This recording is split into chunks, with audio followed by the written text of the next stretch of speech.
mas a minha fala inicia exatamente pela MP, que na próxima segunda-feira, 29, a medida provisória 723, que prorroga o prazo dos mais médicos por 3 anos, perde a validade. Por isso eu faço coro à solicitação de Vossa Excelência, porque caso essa MP dos mais médicos não seja votada, automaticamente os profissionais estrangeiros que vieram para o Brasil há 3 anos para atuar nos mais médicos perdem o direito de aqui ficar e atender a nossa gente.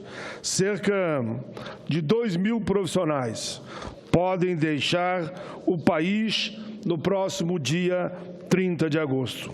E o número deverá aumentar a cada dia, conforme os contratos forem vencendo. Senadora Lídice da Mata, a estimativa é que, até 7 de janeiro, 7.000 profissionais, a maioria de cubanos, devem deixar o Brasil se nós, aqui no Parlamento, não votarmos essa medida provisória que está na pauta de hoje.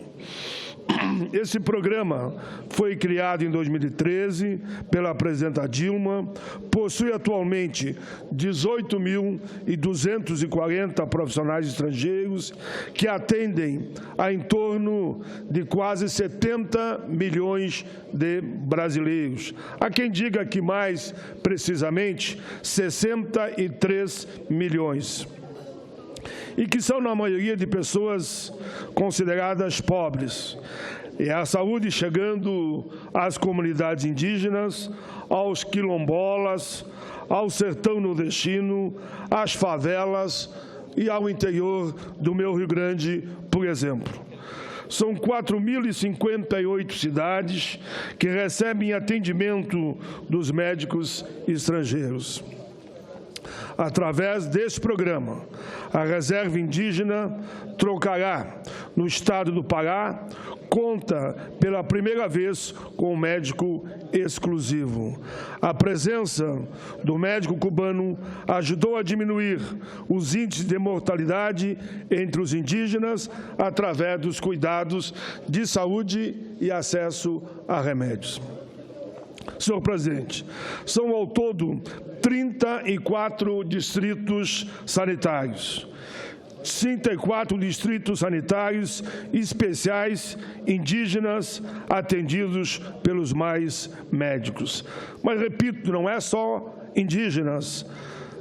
Só na comunidade indígena, mais de 300 médicos lá atendem esse povo. No meu estado, Rio Grande do Sul, 1.081 profissionais levam saúde aos que mais precisam. Além da chegada dos mais médicos, a Pelotas, no sul do estado, o posto Coab Pestana contava com apenas um profissional durante um turno, uma vez por semana. Era o que a Prefeitura conseguia oferecer, pagando R$ 35,00 a hora trabalhada. Mesmo a oferta de emprego com concurso com salário de 1,6 mil não atraía candidatos. Agora, esta cidade, esta região, que contavam com um único médico, conta com 26 médicos no programa federal, 19 deles cubanos, de 1 para 26. Segundo dados da pesquisa mais recente, feita pela Faculdade de Medicina da USP, com o apoio do Conselho Federal de Medicina, o Brasil atualmente possui 432 mil médicos registrados. Isso corresponde a 2,11 médicos por cada 1.000 habitantes, aproximando o Brasil dos países como o Japão, que tem 2,2 médicos por 1.000 habitantes, Canadá, 2,4, ou os Estados Unidos, 2,5. A grande questão, senhor presidente, revelado pela pesquisa, é que a distribuição desses médicos no território nacional ainda é desigual. A formação de médico sempre esteve concentrada nos grandes centros urbanos. Com o programa Mais Médico, é que esse quadro está começando a mudar, por conta de que agora os médicos estão indo para o nosso interior. Então, fica claro, os médicos se formavam nos grandes centros e por ali ficavam, e todos preferiam trabalhar em especialização. É até compreensível do ponto de vista profissional e da remuneração, pois eram especializados, eles que entendiam que assim tinha um retorno mais adequado e que nós não tínhamos incentivo para formar médicos capacitados no interior. O Mais Médico não trouxe só médicos do exterior, nos trouxe só médicos de outros países para distribuir no Brasil. O programa abriu 6.000 novas vagas de medicina do Brasil, tanto de universidades públicas como de universidades privadas. Senhor presidente, na época em que os primeiros médicos estrangeiros pisaram em solo brasileiro, lembro das críticas que receberam. Até nos próprios aeroportos, as pessoas eram destratadas. Mas devo lembrá-las que o programa Mais Médico surgiu dando prioridade à contratação de médicos brasileiros. As inscrições foram abertas por ordem aos médicos com registro no Brasil, os brasileiros formados, mas eles não aceitaram aderir a esse programa no primeiro momento. Mas, enfim, senhor presidente, o que interessa é que o programa deu certo. Por isso, essa medida provisória tem que ser votada no dia de hoje. Esses médicos estrangeiros que foram, no início, não entendidos, mas, felizmente, hoje há uma unanimidade a nível nacional em relação ao programa Mais Médico. Senhor presidente, e agora, a dias do seu precipitado fim, os que vamos dizer a esses milhões e milhões de brasileiros que estavam acostumados, atendidos por um médico do programa que ora aqui estou discorrendo. Vamos dizer a eles que simplesmente acabou o programa? Acabou porque o governo não se preocupa com os programas que atendem a população? Espero que não, senhor presidente. Estou convicto que hoje nós aprovaremos aqui essa medida provisória, porque essa não é uma questão de situação ou de oposição. É uma situação de salvar vidas. Senhor presidente, gostaria ainda de informar o grau de satisfação do programa Mais Médico junto ao cidadão brasileiro. Dados da Universidade Federal de Minas Gerais mostram que os usuários do Mais Médico dão nota média 9 em uma escala de 0 a 10 ao programa Mais Médico iniciado em 2013. Senhor presidente, essa pesquisa ouviu 14 mil usuários de 600 municípios. Ainda revelou que 85% deles dizem que o atendimento está melhor e que melhorou muito, muito, muito.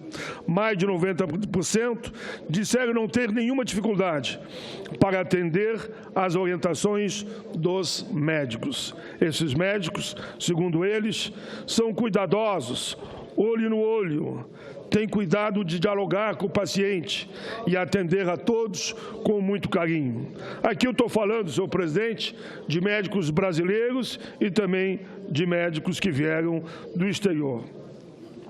O brasileiro quer um médico que cuide dele, que o respeite, que lhe dê atenção. Se ele é brasileiro ou não, não importa.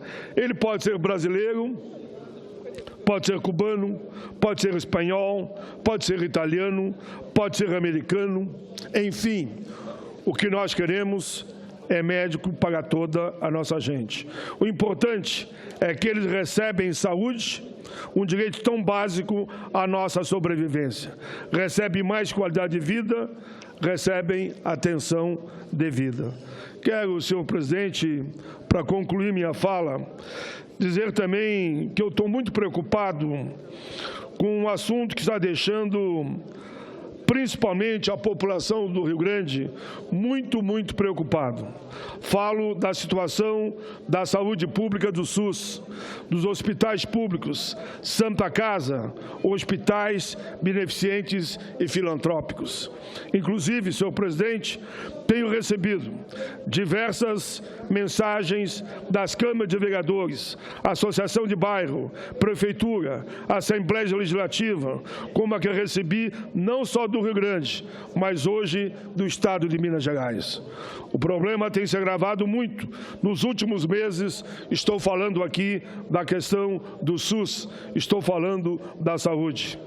Tenho acompanhado com atenção e tenho conversado com as pessoas, sejam pacientes, sejam os profissionais que atuam nessa área de suma importância. O fechamento de hospitais, o cancelamento de cirurgias eletivas, a diminuição de leitos e de atendimento em pronto-socorro tem se tornado, infelizmente, comum no Rio Grande do Sul e no Brasil. Quero destacar a luta liderada pela Federação das Santas Casas e hospitais beneficentes, religiosos, filantrópicos do meu Rio Grande, presidida por Francisco Ferrer, que é também diretor do Hospital Pompeia, da minha cidade natal, Caxias do Sul. Conforme a entidade, os valores da tabela do SUS estão defasados em torno de 60%. Desde 2004 que o valor não é atualizado.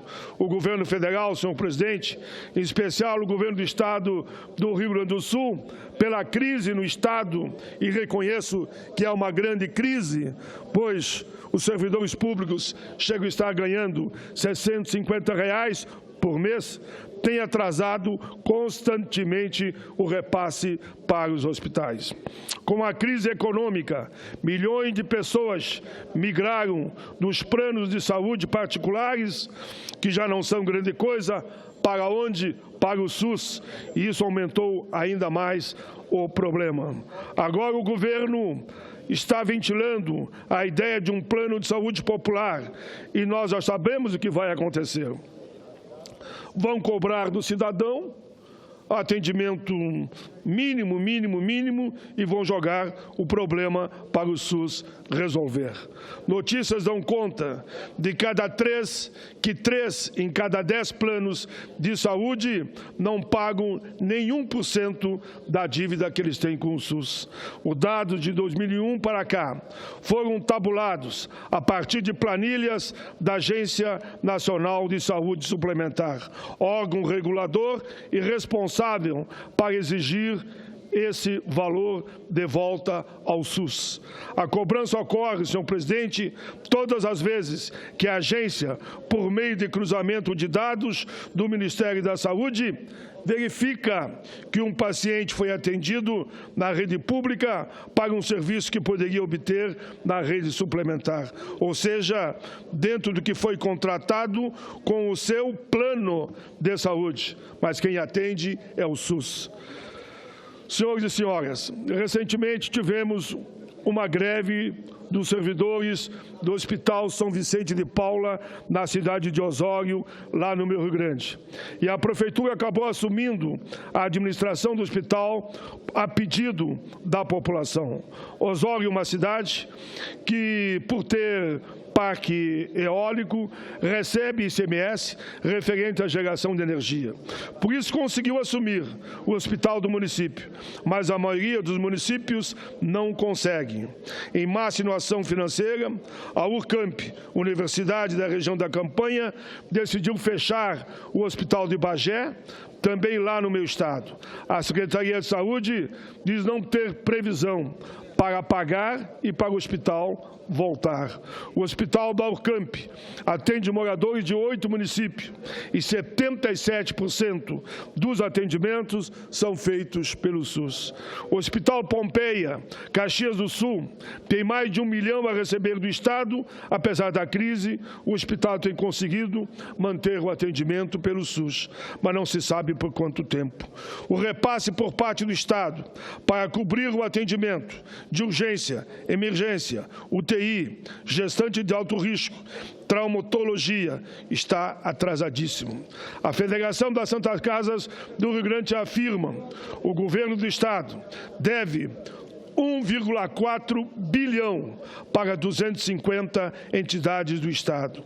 Os hospitais dizem já ter demitido 6 mil trabalhadores, atrasado os salários de mais 18 mil trabalhadores, 5 mil trabalhadores sem receber férias, cerca de 3,5 mil leitos foram fechados, mais de 4 milhões de procedimentos deixaram de ser realizados, quase 15% do total só em 2015. De cada 10 instituições, 6 dizem ter dívidas com o corpo médico. Tabela de valores do SUS congelado desde 2004. 8 hospitais filantrópicos do Rio Grande do Sul decidiram se unir a outras instituições para pedir o bloqueio das contas da União. O motivo, senhor presidente, é este que eu estou aqui relatando. Estou agora terminando. Em todo o país, cerca de 50 hospitais entraram com essa mesma ação. Os pedidos contemplados nessa ação, fundamentalmente, estão primeiro no bloqueio das contas da União, no que tange a essa relação deficitária mensal, e também uma indenização dos últimos 5 anos com relação a esse déficit.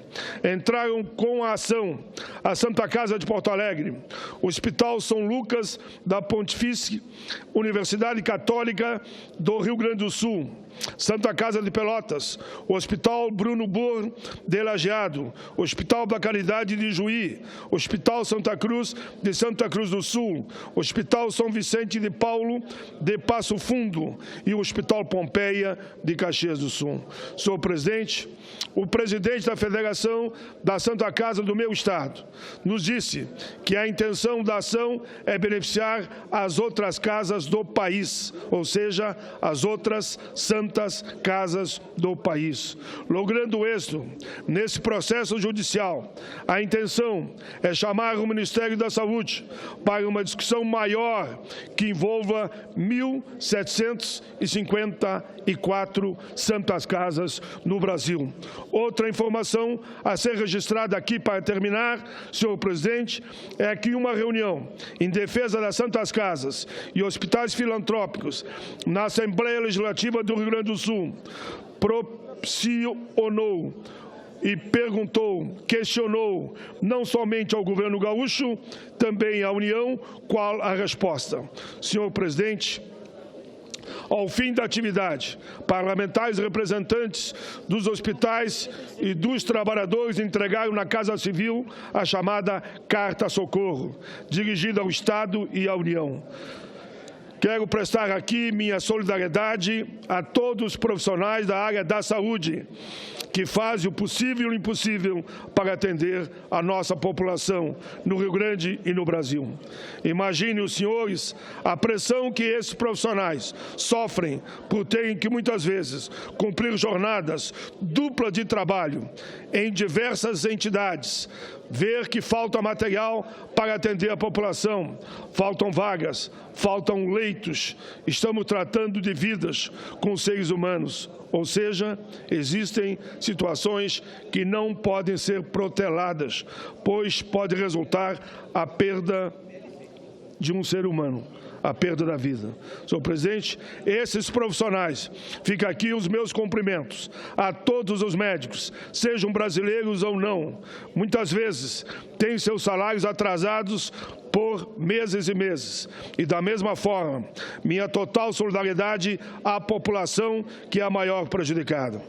A Câmara dos Deputados aprovou a renovação por 3 anos do programa Mais Médico, que foi um projeto implantado ainda no governo Dilma e que agora chega ao Senado através desta MP. Com isso, senhor presidente, só faço a minha fala na última frase. Essa casa tem obrigação de manter o programa Mais Médico, que está na pauta para ser votado no dia de hoje. Senhor presidente, obrigado pela tolerância, agradeço muito a Vossa Excelência. Eu fiquei aí das 2 horas presidindo até agora, e eu estava preocupado que eu não ia conseguir falar, mas Vossa Excelência entendeu, foi generoso e fiz o meu pronunciamento. Obrigado, presidente.